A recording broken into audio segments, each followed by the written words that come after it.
కాంగ్రెస్తో 40 ఏళ్ల రాజకీయ ప్రయాణానికి మాజీ మంత్రి జీవన్ రెడ్డి గుడ్ బై చెప్పారు. జగిత్యాలలో కార్యకర్తల సమావేశంలో రాజీనామాను ప్రకటించారు. ఆయన 10 స్థానాల్లో పార్టీ ఫిరాయింపులను ప్రోత్సహించడం అనైతికమన్నారు జీవన్ రెడ్డి. దశాబ్ద కాలంగా చేసిన పోరాటంపై ఆధిపత్యం చెలాయించడమే అవుతుందన్నారు. తనకు డే అండ్ నైట్ అండగా ఉన్న గంగారెడ్డిని కిరాతకంగా హత్య చేశారని జీవన్ రెడ్డి ఆవేదన వ్యక్తం చేశారు.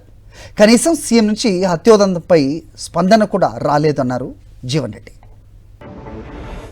10 స్థానాలలో ఏదైతుందో పార్టీ ఫిరాయింపులను ప్రోత్సహించి బీఆర్ఎస్ అభ్యర్థి గెలిచిన వాళ్ళని కాంగ్రెస్ పార్టీ మద్దతు చేర్చుకోవడం అంటే అది స్థానిక కాంగ్రెస్ పార్టీ కార్యకర్తల యొక్క హక్కులు అని చెప్పంటున్నా. దశాబ్ద కాలం పోరాట ఫలితం ఏదైతుందో మా ప్రభుత్వం ఏర్పడ్డది, ఇది మా ప్రభుత్వం అనే భావన ఏదైతుందో ఏ దశాబ్ద కాలం ఇదే కాంగ్రెస్ కార్యకర్తలపై ఆధిపత్యం చెలాయించిండ్రో మళ్ళీ వాళ్ళకే అవకాశం కల్పిస్తే మన కార్యకర్తల మనోభావాలు ఏ విధంగా ఉంటే ఒకసారి ఆలోచించినట్టుండి అవన్నీ కూడా నేను దిగమింగి సరే అధిష్టానం మన సుప్రీం అధిష్టానం ఆలోచన గౌరవించాలి ఒక భావనతోని I was taken to Delhi. ఇదే కేసీ వేణుగోపాల్ గారు ఇన్ఛార్జ్ జనరల్ సెక్రటరీ మిత్రుడు శ్రీధర్ బాబు గారు మన జిల్లా కాంగ్రెస్ అధ్యక్షుడు లక్ష్మణ్ కుమార్ గారే. ఇలా ఏ నాయకుడు నా ప్రజా జీవితంలో ఏదైతుందో దశాబ్దాలకెళ్ళి నాకు తోడు నిలిచి నాకు అండగా నిలిచేటువంటి వాడు ఏదైతుందో డే లైట్ నడి బజార్లో ఏదైతుందో అతి కిరాతకంగా చంపబడ్డాడే గంగారెడ్డి. డే లైట్ నడి బజార్లో అతి కిరాతకంగా చంపబడ్డాడని చెప్పంటున్నా. మరి నిజంగానే ఆ మార్కెట్ కమిటీ అపాయింట్మెంట్ నిర్ణయం తీసుకొని ఉంటే మన అదృష్టం ఎట్టుంటుండేనో, ఆ ఏగడికి ఎక్కడ ఉంటుండేనో. మన అదృష్టము ఏ గడికి ఎక్కడ ఉంటుండో చెప్పలేం కదా. ఇవాళ ఇంత దారుణమైనట్టుగా సంఘటన ఒక కాంగ్రెస్ కార్యకర్తకు నా తోడు నిలిచేటువంటి జరిగితే నేను స్పందించద్దే. నేను స్పందించి ప్రొటెక్ట్ చేస్తే వీళ్ళ ముఖ్యమంత్రి గారు శాంతి భద్రతల పర్యవేక్షకుడు, నేను శాసన మండలి సభ్యుడిని. ఒక కాంగ్రెస్ కార్యకర్త అతి దారుణంగా చంపబడ్డైతే ఆ శాసన మండలి సభ్యుడికి కనీస ఓదార్పు కోరుకోవటం సహజం కాదు అంటూ నేను. రైట్, ఇదే అంశంపై అప్డేట్స్ మా కరెస్పాండెంట్ రమణ అడిగి తెలుసుకుందాం. రమణ, చెప్పండి. సో అధికారికంగా రాజీనామా లేఖ పంపిన తర్వాత ఈ అంశాలన్నీ కూడా మాట్లాడాలి అన్నట్టుగా నిర్ణయించినట్టుగా ఉంది జీవన్ రెడ్డి చెబుతున్నది. సో ఏ రకంగా చూడాల్సిన అవసరం ఉంది? సో ముఖ్యమంత్రి కనీసం ఈ హత్యోదంతంపై దర్యాప్తు కూడా చేయలేదు, ఒక మాట కూడా విప్పలేదు, మాట కూడా మాట్లాడలేదని జీవన్ రెడ్డి మాటల్లో ఆవేదన వ్యక్తం చేస్తున్నాం. ఏం చెప్తారు?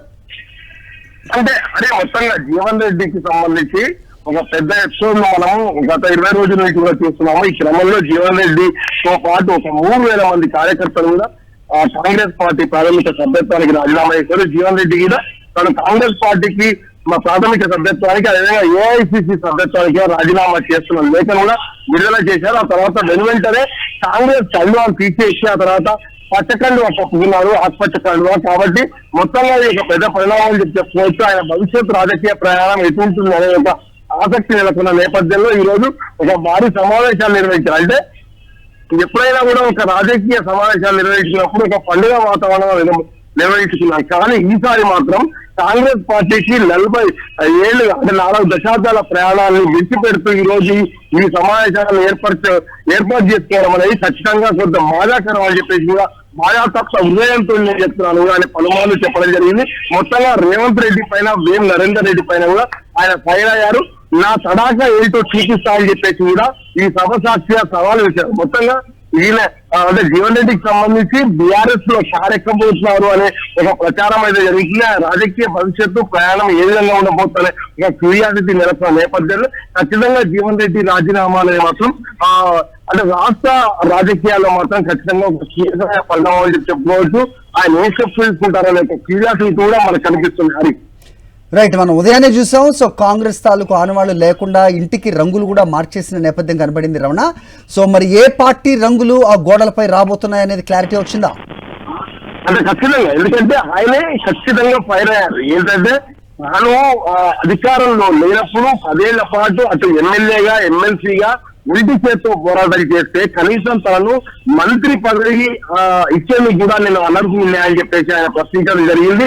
ఇదే ఆయన ప్రశ్నిస్తున్నారు. అదేవిధంగా తనకు సంబంధించిన ఎమ్మెల్సీ పదవిని రెన్యువల్ చేయకపోవడం పైన కూడా ఆయన ఖచ్చితంగా సీరియస్ గా ఉన్నారు.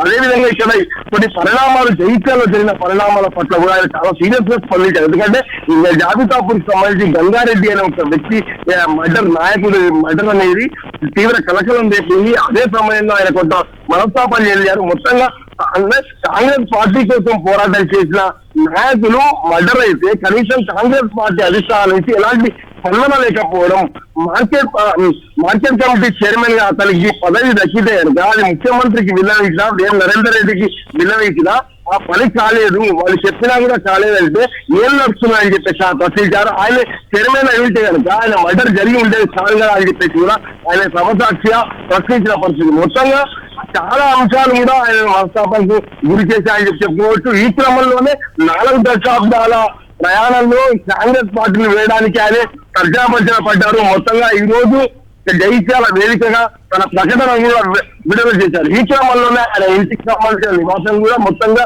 గతంలో గిల్లా భవన్ గా ఉండేది, ఇప్పుడు మొత్తంగా పూర్తిగా ధవళ అంటే శ్వేతవర్ణంలోకి మారిపోయింది. మొత్తం సున్నం వేసేశారు. ఇక్కడ కనిపించడం లేదు. నేను అడిగింది అదే. ఇప్పుడు అది మన పింక్ కలర్ లోకి మారబోతోందా ఆ గోడ, లేదంటే కాషాయం రంగులోకి మారబోతోందా అనేది ఏమైనా క్లారిటీ వచ్చిందా అని అడుగుతున్నాను.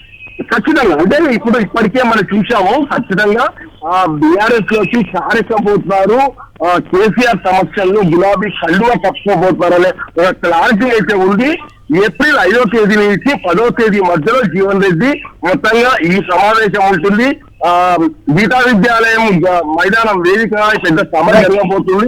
ఈ క్రమంలో ఇక్కడికి కేసీఆర్ రాబోతున్నారని చెప్పి తెలుస్తుంది. అయితే ఈ మధ్యకాలంలో ఏమైనా పరిణామాలు జరుగుతాయా, ఆయనకు బీజేపీ నేతలతో కూడా సన్నిహిత సంబంధాలు ఉండడం నేపథ్యంలో వాళ్ళు కూడా ఇక్కడికి వస్తారా, ఏం జరగబోతుందనే ఒక ఉత్కంఠ రాజకీయాలు మాత్రం మన కర్నూలులో జైత్యాల్లో కనిపిస్తున్నాయి. హరి రైట్ రమణ, 10 స్థానాలలో ఏదైతుందో పార్టీ ఫిరాయింపులను ప్రోత్సహించి బీఆర్ఎస్ అభ్యర్థులు గెలిచిన వాళ్ళని కాంగ్రెస్ పార్టీ మద్దతు చేర్చుకోవడం అంటే అది స్థానిక కాంగ్రెస్ పార్టీ కార్యకర్తల యొక్క హక్కులని చెప్పంటున్నా.